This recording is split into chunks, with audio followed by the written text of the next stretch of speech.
Oh man, it has been a big week. It's been a big week in the world of professional wrestling. It has been a big week in the world of the WWE. It has been a big week in the world of The Rock, in the world of the People's Champion, in the world of the Great One, and in the world of the most electrifying man walking God's green earth, Daddy. It has been that kind of week. And to quote the legend, one of The Rock's heroes, what's causing all of this? Woo! It's been that kind of exciting week. Pro wrestling is exciting once again. It's been decades. Pro wrestling is cool once again. It's been decades. Pro wrestling is undeniably exciting once again. It's unpredictable, it's disruptive because of one man, and that is The Rock. Because The Rock came into pro wrestling, came back to pro wrestling, a business that The Rock loves, an industry that The Rock was born into, took professional wrestling, turned it on its head, disrupted the shit out of it, and it will never ever be the same again. And it feels good. It feels so damn good. And whether you like The Rock or you don't like The Rock, it doesn't matter because it feels good.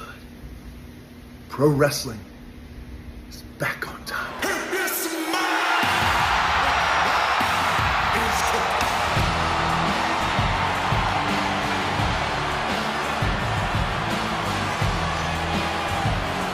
And it feels good. It feels good. But you know what? Here's the thing. You know what doesn't feel good? Well, The Rock will tell you what doesn't feel good. What doesn't feel good is all the bullshit that The Rock has got to deal with. All the bullshit that the People's Champion has got to deal with. All the Cody crybabies out there still running their mouths that The Rock has got to deal with. All the jabronis in the locker room still running their mealy mouths that The Rock has still got to deal with. Cody crybabies. Take a look. You know who is my favorite wrestler right now? It's Cody Rhodes. Do you know who I hate and I fucking despise in this moment? It's Dwayne Johnson, member of the board of directors of TKO. I hate that man right now in this moment. Not as a person, right now, obviously, but as a wrestling fan watching the product. The person I want to boo, the person I hate the most is Dwayne Johnson, board of directors of the WWE and TKO. That's who I am angry at right now because I am looking at the board of director that came in, used his power to take this opportunity away from Cody and put himself in the main event at WrestleMania 40. That's how I look at it right now. So you see, this is the level of absurdity and bullshit that The Rock has got to deal with. The Rock doesn't know who that guy is, but he knows what he is, and that's a goof, an idiot, another pro wrestling Cody crybaby jack-off idiot who thinks he knows everything but doesn't know shit. The guy is sitting in his basement with a bathrobe and a Cody Rhodes t-shirt on. And he's talking about how much he hates The Rock. You don't give that guy a podcast, you give him a straitjacket. How much he hates The Rock. You hate The Rock, you hate The Rock. It has nothing to do with the board. The Rock will get to that in a second. It has everything to do with common sense, you idiot, you goof. And to all the Cody crybabies who are grown-ass men who think you know it all when you don't know shit, you listen up to The Rock right now. It has nothing to do with the board. It has nothing to do with the fact that The Rock owns everything as it relates to The Rock, the People's Champion, full ownership, which means The Rock is the boss. It has nothing to do with that. It has to do with common sense. Let The Rock drop some gospel on you. Here's the common sense. When Roman Reigns, years ago, dropped the words, head of the table, those words were specifically and solely set up and created so one day Roman Reigns, the champion of the WWE would come face to face with his cousin, The Rock, the People's Champion, and together, combined, they will make the biggest WrestleMania of all time. The biggest match of all time. The biggest match in the history of professional wrestling. When Roman Reigns said those words, that's why he said it. Because that is Roman Reigns' story. That is The Rock's story. At one time, that was Cody Rhodes' story, but it was last year. And what happened last year at WrestleMania? What's the technical term? He shit the bed.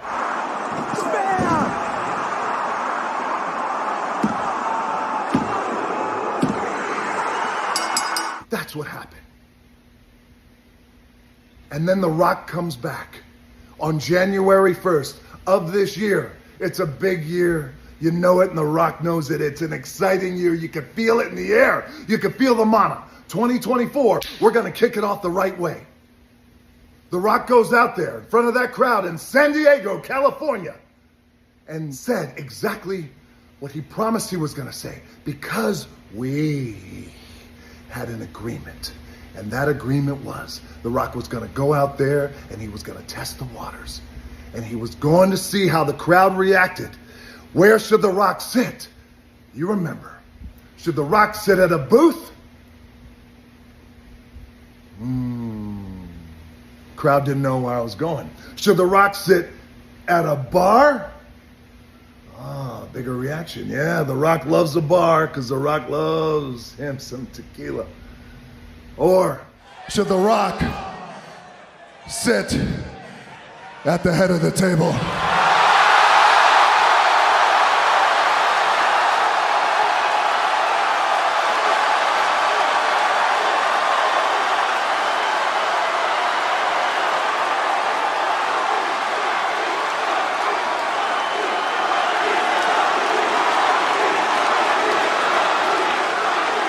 Crowd that night exploded. Around the world, exploded. And just as sure as The Rock has chills on his arm, the world exploded because they knew after all these years they were finally getting The Rock versus Roman Reigns, the biggest WrestleMania of all time. Of all time. Then what happens? Cody Rhodes, he wins the Royal Rumble. Fair and square, works his ass off, and he wins that Royal Rumble, baby. Yeah, he's going to WrestleMania. Yeah, good for him. Good for him. The Rock was happy. But what happened? The Rock called Cody Rhodes, had a conversation. But it was a conversation that a few have had with Cody Rhodes before. Because Cody knew the biggest match of all time was looming. The Rock talked to Cody and said, Cody, you know, you love this business. The Rock loves this business. You were born into this business. The Rock was born into this business. Roman Reigns was born into this business. The three of us born into this business. You know, Cody, you got the biggest WrestleMania main event of all time. Right here, you have an opportunity to bring this business up to places it's never been before. You can always, with all due respect, finish your story another time. You agreed. You agreed. Rocket stings, but I agree. It stings, but I'm a team player. It stings, but I want what's best for the business. Good man. Good man. And then what happened? In Birmingham, Alabama, a city we selected because of its rich history, and we knew we were going to make history. It was your job, Cody, to introduce The Rock, thus setting up the biggest main event of all time. And what'd you do? You did exactly what we agreed on. Brother, you introduced The Rock, and that place went crazy. And The Rock came out. And he dapped you up, he pulled you in and gave you a big hug. And I whispered something in your ear. Let's put on the biggest WrestleMania of all time. Let's do it for the American dream. Let's do it for the soul man.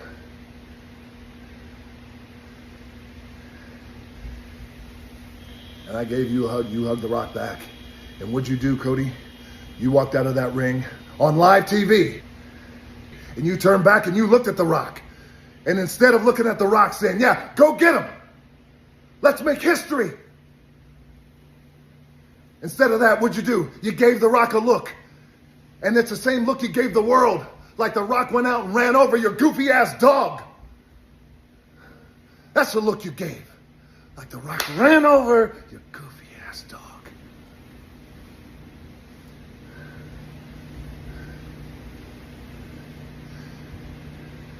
And then sometime from that moment on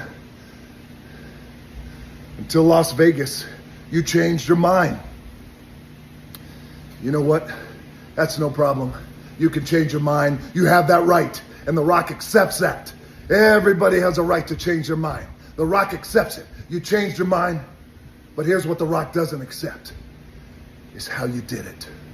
I'll say it again because it's important. To all the Cody crybabies and all the goofs out there and the idiots who still complain. Cody, you had a right to change your mind. You won the Royal Rumble. But what The Rock doesn't accept is how you did it. Saw you in Las Vegas. Saw you in Las Vegas. Saw you backstage 20 feet away. Rock dapped you up, gave you a hug. Did you say anything to The Rock then? Hey, Rock, I got something on my mind. Yeah, tell me about it. Hey, Rock, I got something that's eating me up inside. Cody, go ahead, tell me about it. Let's walk over there. Let's talk in private. Come and tell me about it. Did you say any of that? No, you didn't say a thing. But what'd you do? You waited until Roman Reigns walked out there and announced he's facing The Rock. Then The Rock went out there, showed the entire family tree, proof of the most dominant family in professional wrestling, in entertainment, and in sports in the world. And accepted Roman Reigns, accepted the challenge, blood oath. And we were going to put on the biggest WrestleMania of all time. What'd you do? Then you came out and you interrupted. Hold on. Hold on.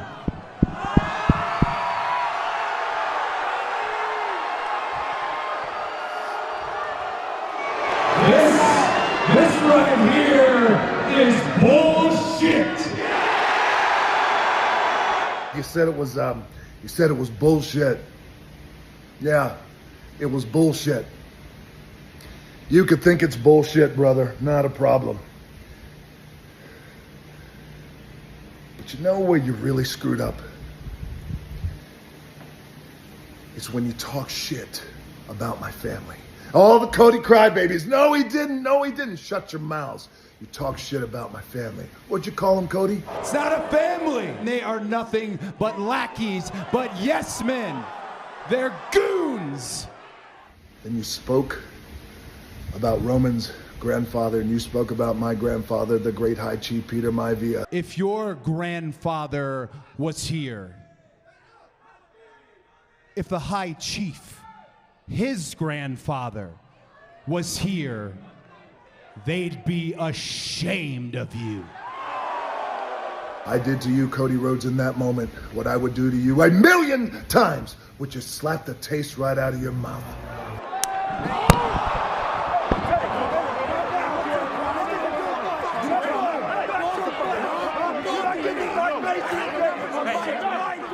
And then what happened? What happened? The Rock embarrassed you in front of the world, boy. Slapped the shit out of you. You had it coming. Talk shit about my family again. Said it to you then, I'll say it again. I'll say it forever. Talk shit about my family again, and I'll do worse than that. But then what happened? Your new best friend. You got a new best friend. How about that? You got a new best friend in the walking clown show known as Seth Rollins. What did Seth do? The Rock slaps the shit out of you. Seth steps to The Rock.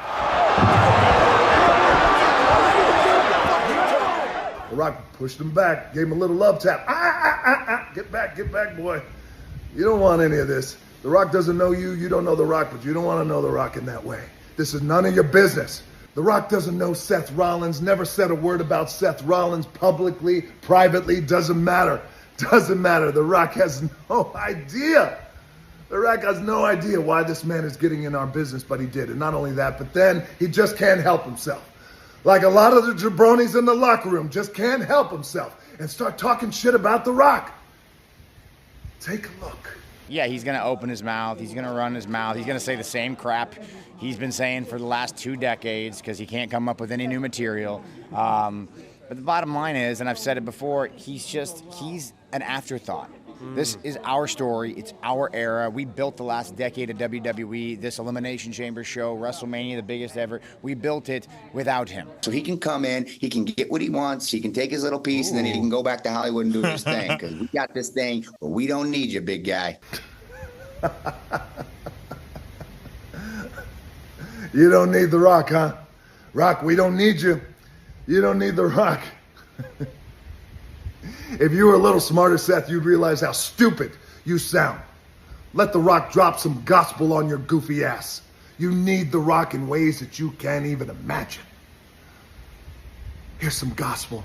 You think when Ari Emanuel, The Rock's good friend, The Rock's business partner for decades, The Rock's lead agent, someone who The Rock looks to like a big brother. You think when he goes to sit with Netflix across from Ted Sarandos, The Rock's good buddy and business partner, sitting across from Bella Bajaria, The Rock's good friend and business partner at Netflix. You think when they're inking, when they're signing this $5 billion deal for the WWE and Netflix, do you think that Ted and Bella is saying, hey, Ari, when WWE comes to Netflix, is Seth Rollins going to be champion? Do you think that that's what they're asking? No, they're not asking that. Number one, because they don't care. And number two, they don't know who in the hell you are. You know what they're asking? Hey, Ari, we'll sign this $5 billion historical deal. Never before. But one question. Where's the people's champion? One question. Where is the man, The Rock himself? One question. Where's the man who has the most watched film in the history of Netflix? The Rock. Where is he at in this whole thing? Ari looks at them and says, he's locked in for life. He's locked in for life. Director of the board, owns everything as it relates to his name. He's locked in for life. Signed $5 billion. So Seth Rollins, you understand now how much you need The Rock? Uh-huh. You understand now, right, boy? And you keep running your mouth. You keep running your mouth, Rock. You find some new material, Rock. Find some new material. Is that right? Okay, well, The Rock has some new material for you. How about this? Here's some new material for you, Seth Rollins. How about this? The Rock sits at the top. Director, TKO board, not WWE, but TKO, which means The Rock is the boss, which means The Rock is your boss, which means The Rock owns everything, The Rock, everything associated with The Rock, the people's champion, owns it all, which means The Rock is your boss, which means, Seth Rollins, if you keep running your mouth and sticking your nose in the Bloodlines business, then that world title that you have around your waist, very soon, The Rock will make that title go to somebody else. Read between the lines. Yes, The Rock just blurred it. Keep running your mouth, sticking your nose in the Bloodlines business. This is between The Rock and it is between Roman Reigns and Cody Rhodes. That's it. Stick your nose where it doesn't belong. The Rock guarantees you. And The Rock has built a career on doing everything he has said he's going to do. The Rock guarantees you stick your nose in our business, that world title that you have around your waist will go to somebody else. It will go to somebody else.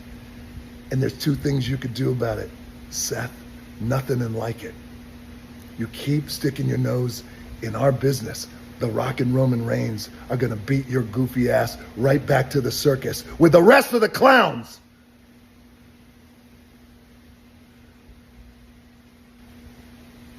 Cody Rhodes, for you, the Cody crybabies, for your new best friend, the walking clown emoji himself, Seth Rollins, and to your goofy ass dog, The Rock says this: you all are advocates of Cody finishing his story. It's so important. Cody Rhodes, you took something from The Rock. You insulted my family. You took something from The Rock. You took something from Roman Reigns. You took something from the millions and millions and millions and millions of the real fans who wanted to see the biggest WrestleMania event of all time. You took it away. You took it away. And now you're going to pay. Cody Rhodes, from the bottom of my heart, man to man,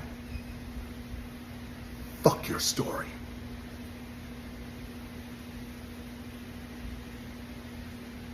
Glendale, Arizona, greatness is coming. Friday Night Live, SmackDown. Dallas, Texas, greatness is coming. You are on deck. March 8th, greatness is coming. Memphis, Tennessee, March 15th, The Rock is coming home.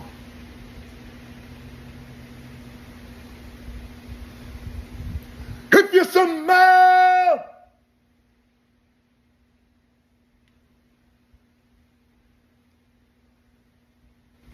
what The Rock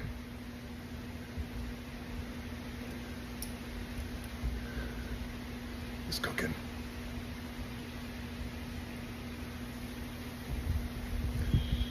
Fuck your story.